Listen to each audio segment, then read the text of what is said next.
It's me and brother Rich.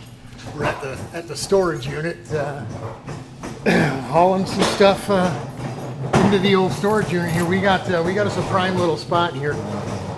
I think we're in row number 2, right, Rich? Right.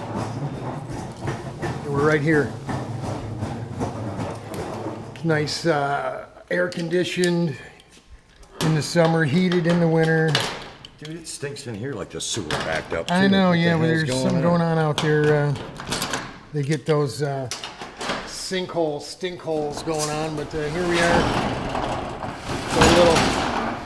The 4-bangers in here. We got a couple of snow blowers in here. So what we need to do, Rich, is probably just put that up and lean it up against the wall. Yep.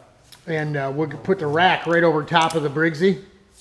Oops, sorry about that. No extra charge for that.